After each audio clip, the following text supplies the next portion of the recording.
muita fé para o seu coração, muita fé para o seu coração nesses dias.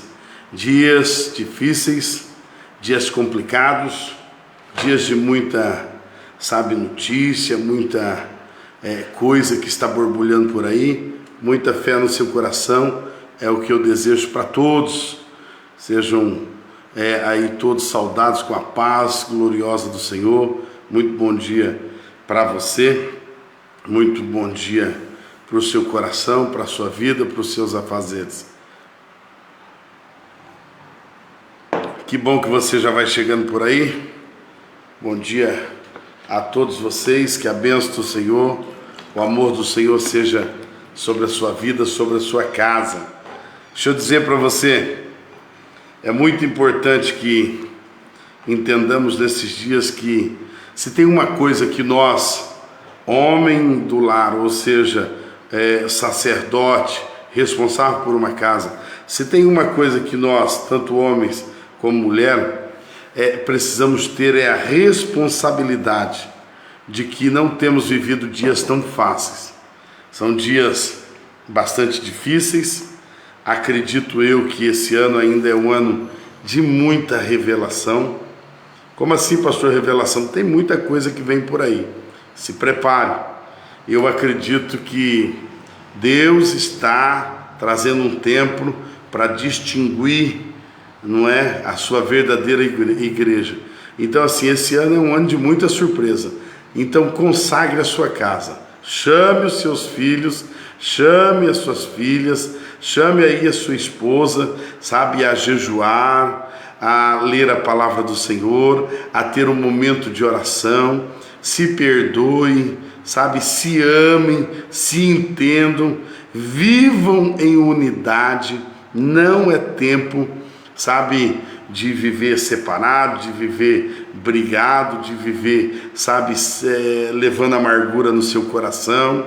Vai procurar o filho, vai procurar a filha, vice-versa, filhos vão procurar os pais e se perdoem, é tempo de perdão, é tempo de refazermos a estrutura da família, porque esse ano é um ano em que Deus tem trazido a sua mão de uma forma forte sobre a família, certamente. Por quê? Porque Deus está tratando com a família, não é verdade? Muito bem, queridos, sejam aí todos bem-vindos nessa manhã com Deus, onde nós estudamos a carta de Romanos, e agora necessariamente nós vamos falar sobre o capítulo 2 de Romanos.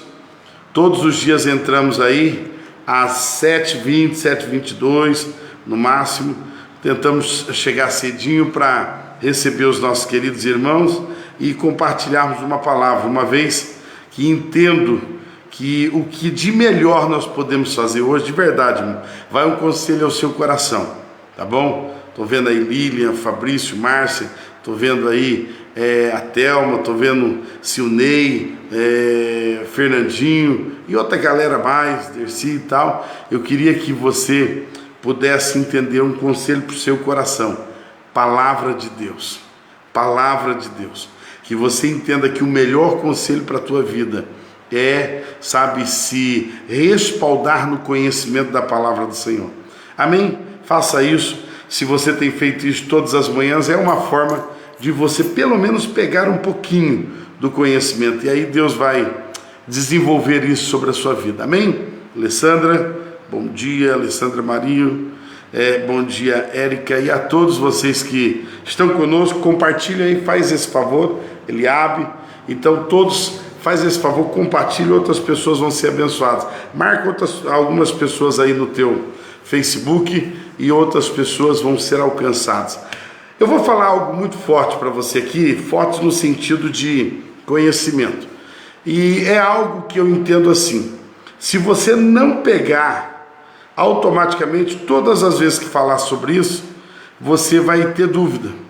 Você vai falar, mas por que está falando de circunciso, incircunciso? O que é esse tal de incircunciso, não é? Ou circuncidado? Então, qual que é a diferença? O que é a situação que está por trás disso? Então, nós vamos falar um pouquinho sobre isso hoje, agora, tá bom? Então eu queria que você ficasse comigo. Existe lá no livro de Romanos capítulo 2, nós vamos falar sobre esse capítulo, mas o que eu vou falar está dentro de todo o livro de Romanos e todas as cartas, principalmente Romanos, Gálatas, Tiago, tudo vai falar, sabe, sobre a questão da circuncisão e a incircuncisão. O que é isso? O que é isso?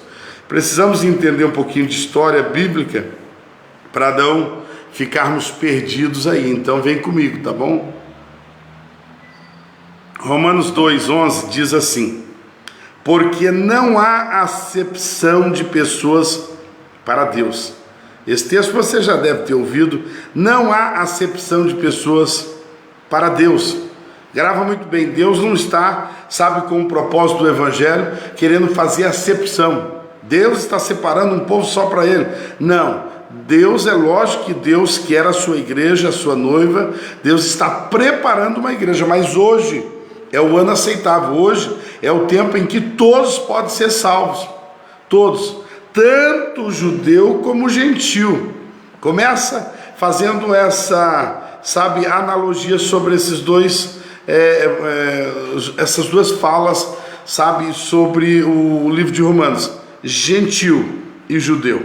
O gentil, ele significa, sabe, o termo gentil, no grego vai significar estrangeiro, é simples.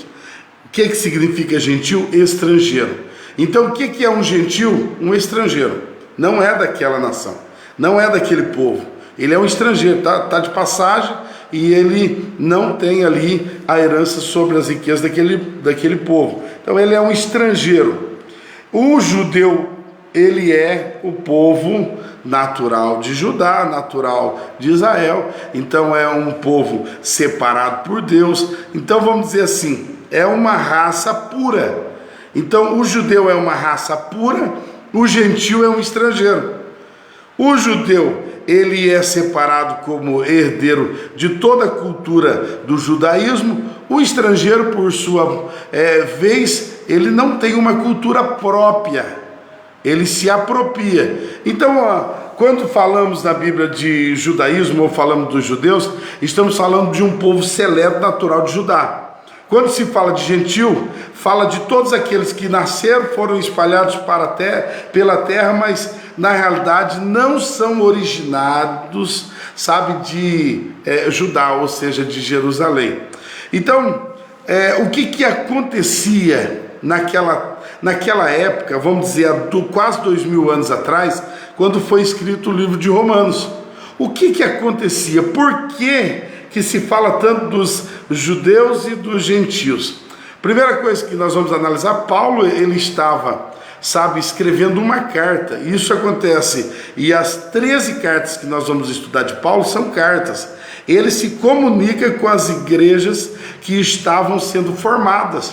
Veja que Jesus, ele é ressuscitado, ele é ressurreto, e a ascensão dele, ele sobe para onde Deus está, no céu, e depois disso a igreja começou a ser implantada, e a igreja foi se espalhando rapidamente, e Paulo precisou, e Deus usou Paulo muito para pastorear. Ele era como um bispo das igrejas e ele pastoreava as igrejas. Na época não tinha WhatsApp, não tinha e-mail, na época não tinha o telefone, não tinha nada disso. Então, qual era a forma em que ele usava para pastorear essas igrejas? Por cartas.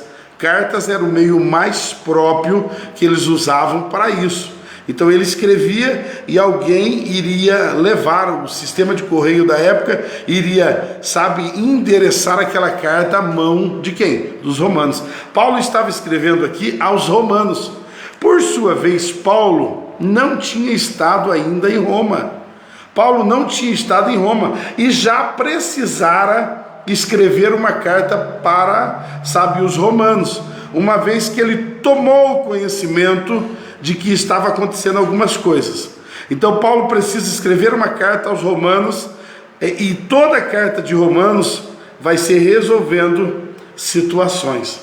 E olha para você ver, uma das coisas que eu acho extraordinário da Bíblia é isso. Paulo escreve uma carta aos romanos há 2000 anos atrás, e a carta hoje para nós parece que Paulo escreveu ontem. Olha para você ver como que a Bíblia é atualíssima, atual. A Bíblia, ela se renova a cada manhã, a cada dia. Por isso que eu amo a palavra de Deus. Ela é presente nas nossas vidas, como se ela tivesse sido escrita para nós ontem. Ela é muito atual. Mas a carta de Paulo aos Romanos foi escrita há quase 2000 anos atrás. Por quê? Porque a igreja estava passando por um duelo de informações. Você pode ver que ele vai começar a carta dizendo assim, ó. Eu não vou ler a carta inteira para você, mas eu vou citar algumas coisas e depois você vai ler em casa, você vai entender melhor, tá bom? Versículo de número 1. Portanto, tu és indesculpável. Tu és indesculpável, ó homem. Qualquer um que julgas, pois no que tu julgas a outro, a ti mesmo te condenas, pois tu que julgas fazes as mesmas coisas. Mas nós temos a certeza de que o julgamento de Deus é segundo a verdade contra os que cometem tais coisas. E tu, ó homem, que julgas os que fazem tais coisas, pensas que fazendo tu escaparás do julgamento de Deus? Olha para você ver. Então aqui a carta de Romanos, aqui o assunto, a discussão estava travada, estava séria. Por quê? Porque aqui havia um mau entendimento sobre a questão dos judeus e sobre os gentios. Para você entender isso, então também venha com a sua mente para a história da Bíblia. Então aqui vai um conselho para você. Todas as vezes que você for estudar a Bíblia, não pensa que a Bíblia ela caiu de bobeira, ela tem uma história, ela tem uma raiz. Você precisa olhar para quem que ela foi escrita e quando ela foi escrita. Tudo isso vai ter um significado muito forte no teu entendimento. Tem gente que fala assim, não entendi a Bíblia. Lógico, você está lendo como, sabe, versículos ou texto que caiu de maneira esporádica na tua vida. Como você vai entender? Sempre analisando quando foi escrito e para quem foi escrito. Se você fizer essa pergunta sempre, analisando um pouco a cultura da época, você já vai, então já estou entendendo um pouquinho mais. Então vamos analisar, já falei para você quando foi escrito, e por volta de quase 2000 anos atrás, foi escrito isso aqui, possivelmente perto do ano 80, 90, sabe, depois de Cristo. Então quase 2000 anos de nós, não é? Mais ou menos nessa data que foi escrito o livro de Romanos.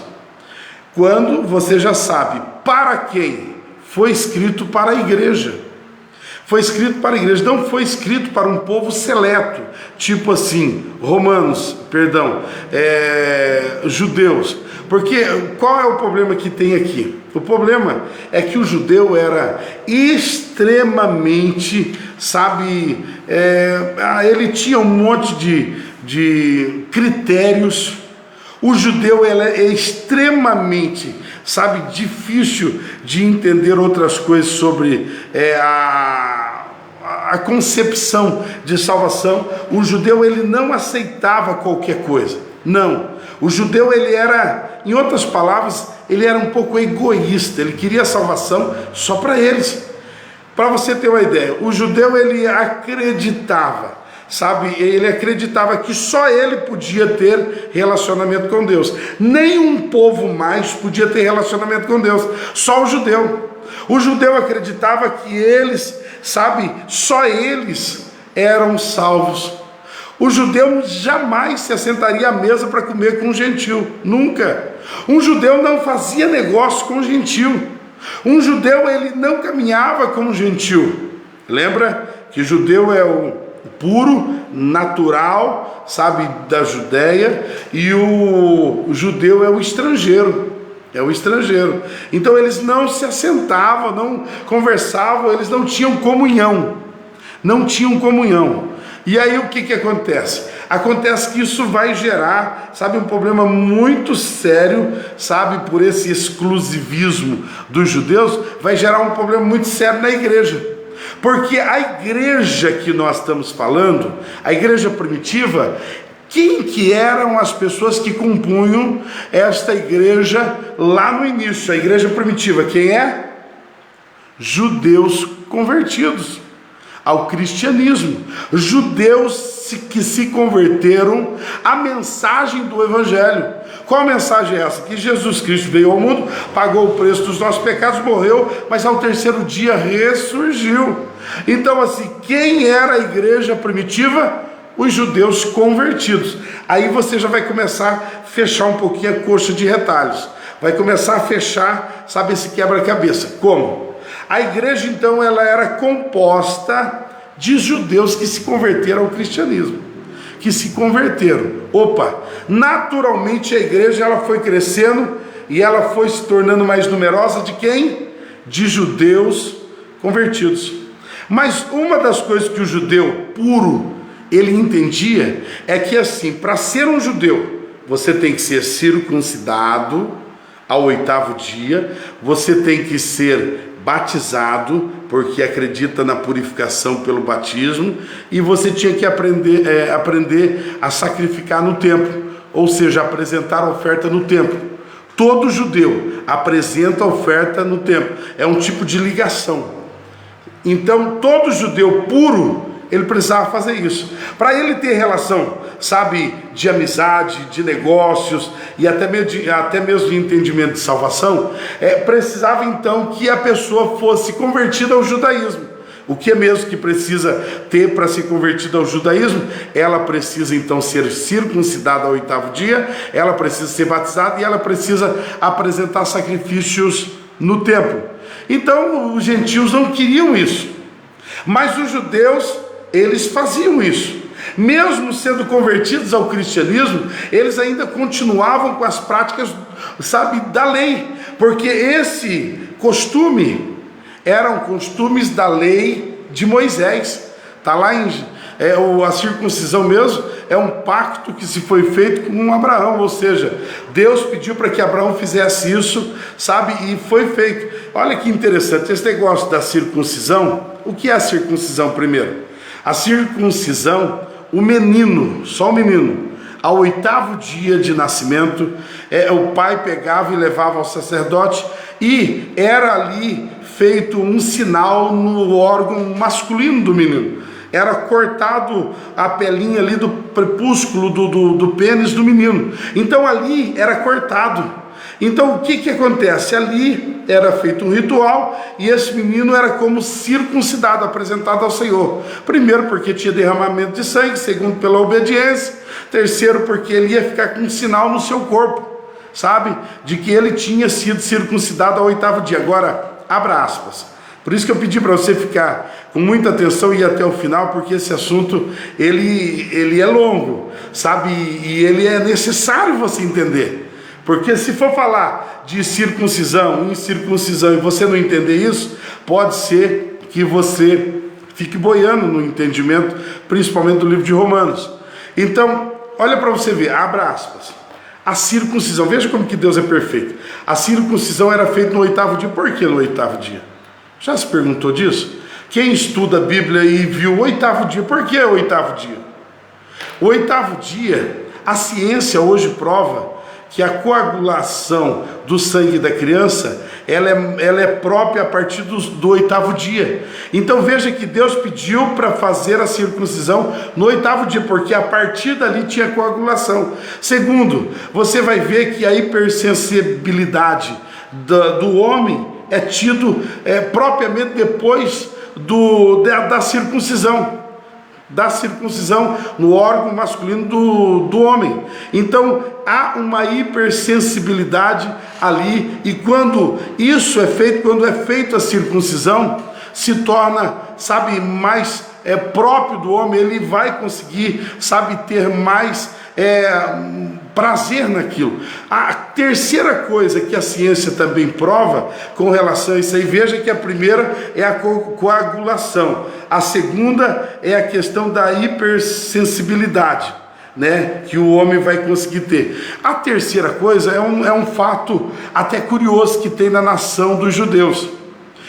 É encontrado na nação dos judeus o menor índice de câncer do útero. Sabe, é comprovado que lá o menor índice de câncer do colo do útero da mulher, e é tido, acredita-se, que pelo todos os homens serem circuncidados, a higienização do órgão masculino se torna mais própria, então evitando aí possível câncer futuro nas mulheres.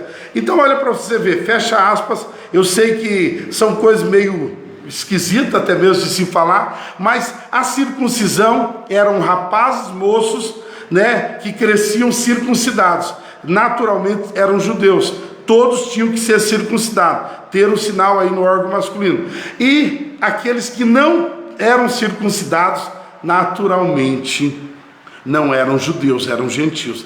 Agora é um negócio muito constrangedor, analise comigo para você ver, muito constrangedor, porque à medida que vai se convertendo, o menino, ele é circuncidado ao 8º dia, mas à medida que vai se convertendo, outras pessoas que vão chegando ao judaísmo, eles têm que se circuncidar, tem os 5, tem os 10 anos, porque mesmo depois se converter ao judaísmo, esse era o entendimento do povo ali. O entendimento do povo que foi compondo a igreja primitiva.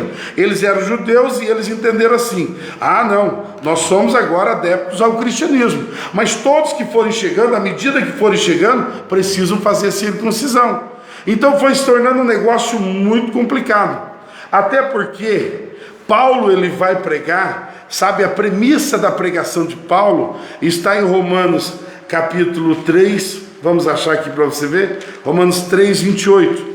Essa é a premissa da pregação e do entendimento de Paulo. Paulo vai pregar assim: porque concluímos que o homem é justificado pela fé, sem obras da lei. Vou ler mais uma vez.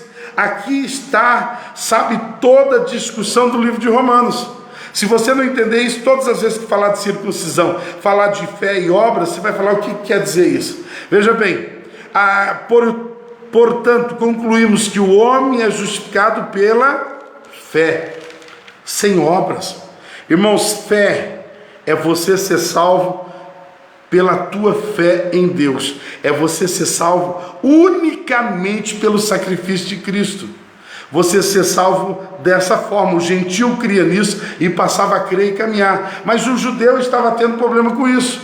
Então Paulo vai, sabe, trazer Barnabé, e eles vão discutir essa questão, e vai ter até um concílio em Jerusalém. Atos capítulo 15 é o concílio de Jerusalém. Esse concílio foi tido exatamente para discutir essa situação.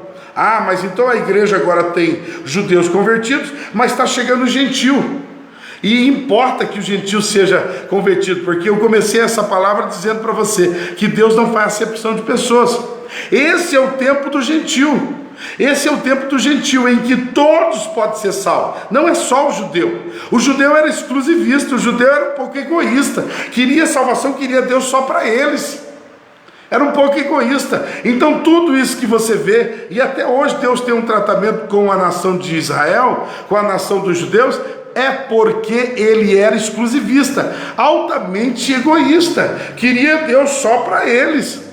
E Deus não fez acepção de pessoas. Deus quer salvar tanto o judeu como o gentil. Mas qual que era a briga, a discussão que estava pairando sobre a igreja de Roma, a igreja que estava em Roma, os romanos? Qual que era a discussão? Era a discussão, sabe, dos crentes que iam se convertendo, automaticamente eram judeus, mas eles queriam que agora na igreja do cristianismo, a igreja primitiva, todos fossem, para ser salvos, fossem circuncidados. Eles tinham que ser circuncidados, tinham que ser batizados e tinham que apresentar a oferta. Queridos, o concílio de Jerusalém foi levantado e decidiram: não, então a partir de agora não se precisa mais, sabe, para ser cristão, ser circuncidado. Isso é uma coisa da lei. E por que deixaram isso para trás? Exatamente pelo que Paulo defendia: a salvação é pela fé, não é por obras, para que ninguém se glorie, como está em Gálatas. A salvação não é por obras, porque senão a pessoa, ela vai ser circuncidada e ela vai, sabe, dizer: agora eu já sou salvo, eu fui circuncidado, sabe, e ela vai se vangloriar nisso. E todo o livro de Romanos vai falar um pouco sobre circuncidados e incircuncisos. Qual que são os circuncidados? Os que, sabe, comparecem perante o sacerdote e tem ali, sabe, o seu órgão masculino, sabe, circuncidado. Primeiro, que o judeu era extremamente moralista com relação a só homens. Pode ver que o sinal era tido só, sabe, no órgão masculino do homem, não da mulher.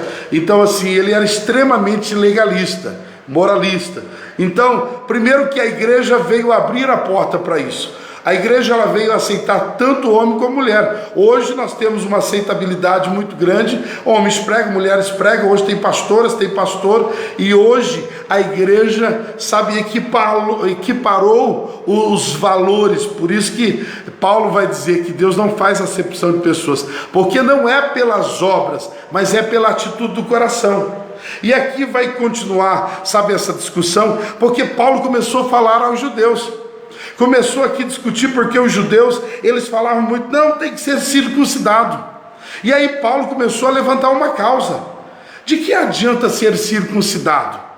E vocês guardarem as leis de Moisés e, no entanto, sabe, serem simplesmente defraudadores do reino do Senhor. De que adianta? Porque alguns, eles guardavam, sabe, ali o princípio de que não pode idolatrar. Mas eles idolatravam. Eles falavam isso, pregavam a lei, mas, no entanto, idolatravam. Eles falavam, não pode adulterar, mas os judeus eram adúlteros. Eles falavam que não podia matar, mas os judeus matavam. Então Paulo estava levantando essa causa. Como que pode vocês estão dizendo a respeito disso? Olha no versículo 17, eu vou ler aqui um pouquinho para você entender também. No versículo 16 diz: no dia em que Deus julgar por meio de Jesus Cristo os segredos dos homens, conforme o meu evangelho, seremos julgados conforme o evangelho do Senhor. Versículo 17: eis que tu, que és chamado de judeu, e descansa na lei. Olha esse termo, e descansa na lei.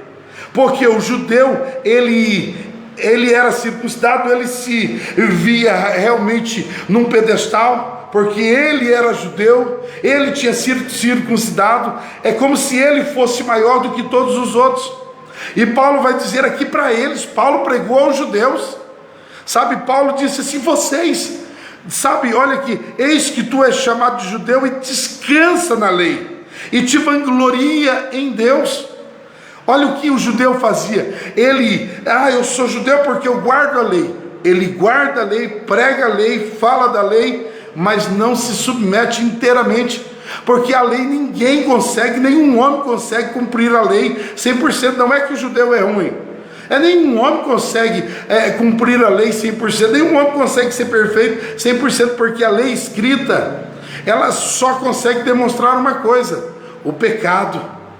Sabe, a inclinação do homem ao pecado, só isso que consegue mostrar. Olha o versículo 18: e conhece a sua vontade e aprova as coisas mais excelentes, sendo instruído pela lei, e confias tu. Olha aqui a lapada, eu vou dizer isso aqui, já estou terminando, queridos. Olha a lapada que Paulo vai dar nos judeus, escuta isso. Paulo aqui estava falando para os judeus, vocês falam que não pode adulterar, adulteram. Vocês falam que não pode idolatrar, idolatra. Então aqui Paulo estava pregando para eles que a lei não salva. A salvação é pela fé. Não adianta ficar falando que tem que circuncidar, tem que batizar. Irmão, toda obra física, ela só serve para comprovar o que a tua fé te fez ser em Cristo. Então a fé é quem salva, e tudo que eu faço só vai comprovando a minha fé. Se eu fui batizado, comprova a minha fé. Se eu tomo ceia, comprova a minha fé. Se eu celebro a Páscoa, comprova a minha fé. Mas não te salva. O batismo não te salva, mas é para o salvo. Entenda isso, porque às vezes alguém pode polemizar, viu? O batismo não te salva, mas é para o salvo, porque se você tem fé, você aceita o batismo. Se você tem fé, você se submete a participar da ceia, comer do pão e beber do cálice. Então, tudo aquilo que é, sabe, físico, vai comprovar a tua fé. Mas a salvação é pela fé. Então não vem com essa de que, eu tenho que, sabe, ser circuncidado. Não, você tem que ter fé. Tem que ter fé. Sabe, olha o que Paulo vai dizer aqui aos judeus, versículo 19: e confias tu em guias de cegos? Chamou os judeus guias de cegos, porque estão querendo guiar um cego guiando outro cego. Luz que estão em trevas, instrutor de insensatos, mestre de crianças, que tens forma de conhecimento e da verdade na lei.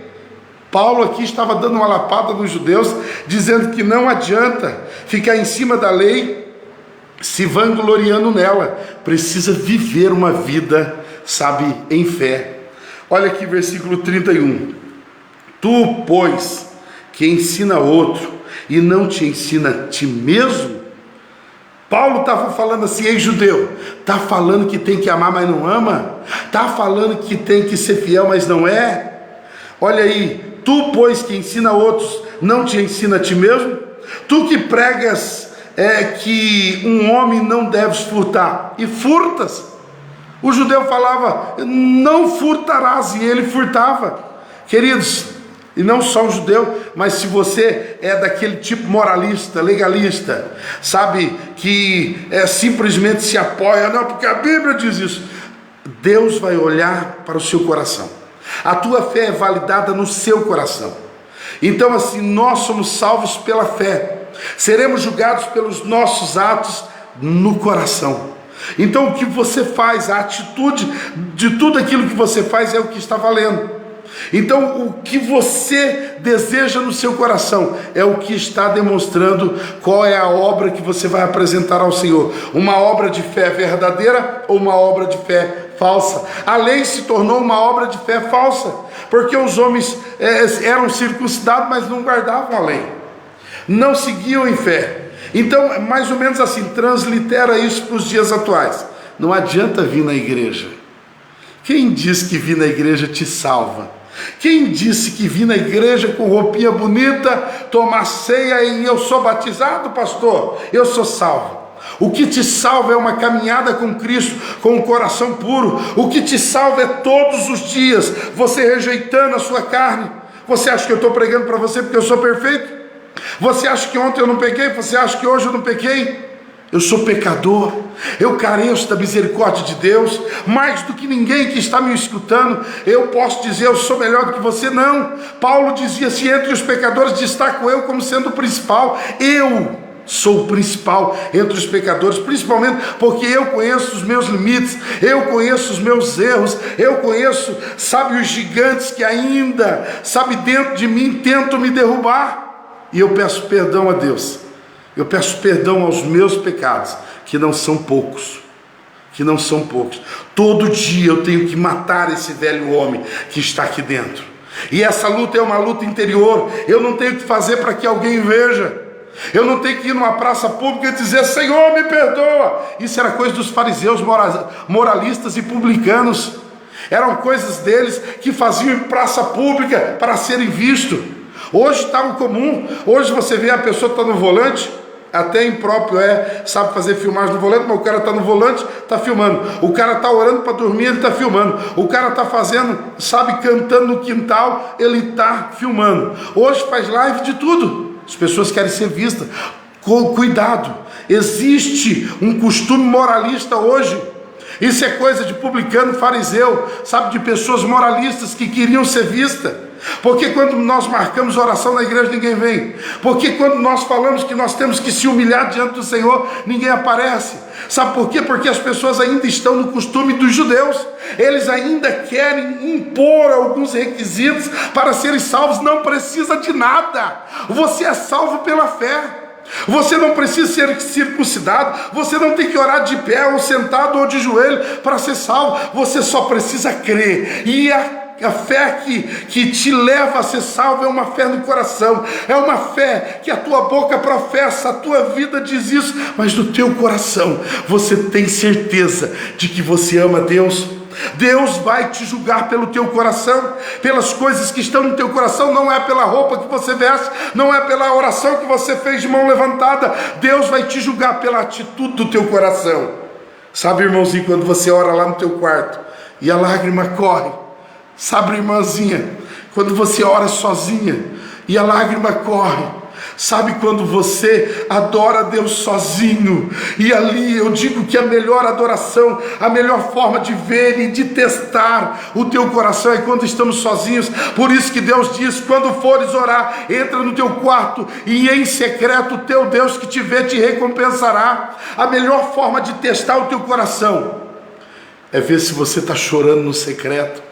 É ver se quando você está cantando sozinho, você começa a sentir a glória de Deus, logo começa a chorar e começa a dizer: Senhor, eu te amo, eu te amo, eu te adoro. Sabe, melhor do que pedir perdão em público, como eu acabei de pedir perdão a Deus em público, melhor do que pedir perdão em público é quando você está no secreto e fala: Senhor, me perdoa o adultério, me perdoa a fornicação, me perdoa a prostituição, perdoa, Senhor Deus, a idolatria, perdoa o egoísmo, o egocentrismo, perdoa-me, dá nome ao pecado. Queridos, e esse texto vai longe. A igreja de hoje é uma igreja que será salva mediante a fé, sabe, é pela graça, mas mediante a fé. Você só é salvo pela fé. Ah, pastor, eu dizimo, então você salva. Não, teu dízimo não te salva. O dízimo é para o salvo, mas ele não te salva. O batismo não te salva, é para o salvo, mas ele não te salva. Vir na igreja, isso é para o salvo, isso é para o crente, mas ele não te salva. O que te salva é a tua transparência de coração. Você tem que ter uma fé pura no teu coração. Paulo dizia isso. Paulo, sabe, explicou isso. Olha para você ver o versículo 22. Tu que dizes que é um homem e não deve cometer adultério, tu cometes adultério. Tu que abominas os ídolos e tu cometes sacrilégio. Tu que vanglorias da lei por meio da infração da lei, tu desonras a Deus. Paulo desceu um reio, sabe, sobre o judeu, porque a igreja precisava ser uma igreja que seria salva não por merecimento, porque lei, grava isso, lei é uma graça, ou melhor, é um favor merecido. Quando você cumpre a lei, você está merecendo, mas ninguém consegue cumprir a lei 100%. Vou dar um exemplo de lei. Placa, 30 km por hora para você passar no guarda na rodovia. Você passou 35, quebrou a lei. Lei, deixa eu dar outro exemplo para você. A grama está escrito assim: não pise. Você estava com pressa e não quis dar a volta no canteiro, pisou na grama, quebrou a lei. Está entendendo? Isso é lei. Lei é quando você quebra algo que está indicando para você não fazer. Então quem consegue cumprir a lei? Ninguém. Sabe, Deus enviou o seu Filho para cumprir a lei em nosso lugar. Jesus Cristo não veio para abolir a lei, que nem alguns pregam. Eu não dizia porque não. Irmão, para começar, que diz nem está na lei, tá bom? Mas assim, Jesus Cristo não veio para abolir a lei, ele cumpriu. Quando você segue Jesus, você está cumprindo a lei hoje, porque sozinho você não consegue cumprir a lei. Você só cumpre a lei quando você ama e segue a Jesus. Aí você está cumprindo a lei. Aí eu termino dizendo aqui, ó, versículo 25, Romanos 2, porque a circuncisão, lembra da circuncisão que era para o judeu? Olha o que Paulo vai dizer: a circuncisão é verdadeiramente proveitosa se tu guardares a lei, mas se tu és transgressor da lei, a tua circuncisão se torna incircuncisão. Aí ele termina dizendo assim no 29, mas é judeu o que é no interior. Sabe o que Paulo diz? Você quer ser um judeu de verdade? Você quer ser um cristão de verdade? Agora eu vou dizer para todos nós aqui, porque nós não somos judeu, nós somos gentios. Eu sou gentio, mas Cristo me aceitou. Eu não sou circuncidado, mas eu sou salvo. Por quê? Não sou salvo pela circuncisão, eu sou salvo pela fé. Você também. Ei, Paulo vai dizer aqui no 29, mas é judeu o que é no interior. E o que é no interior? Aquele que tem fé para a salvação. E a circuncisão é de coração pelo Espírito, e não pela letra, cujo louvor não é de homens, mas de Deus. Uau! Meu Deus! Se você não entendeu isso aqui, lê de novo na tua casa. Paulo quebra tudo, irmãos. Paulo vira a mesa. Paulo diz: a salvação é pela fé. E a salvação, sabe, a verdadeira circuncisão não é mais do órgão masculino do homem. A circuncisão agora é no coração. Você tem uma marca no coração. Você é salvo no coração. Você não deixa mais de amar porque você é circuncidado no coração. Você tem uma marca no coração. Você foi amado incondicionalmente lá na cruz, e agora no coração você serve a Deus.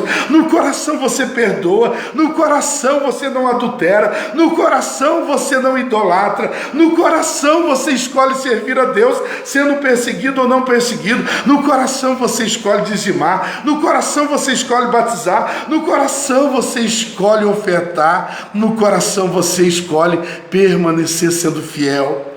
Irmão, eu passaria o dia lendo essa palavra para você. Eu passaria o dia. A palavra de Deus é a única arma que pode nos libertar. A palavra de Deus. Senhor, o tempo se vai, mas a tua palavra, ela continua dentro de nós. Que esta palavra hoje possa fazer, ó Deus, um reboliço espiritual dentro da vida desse irmão, dessa irmã.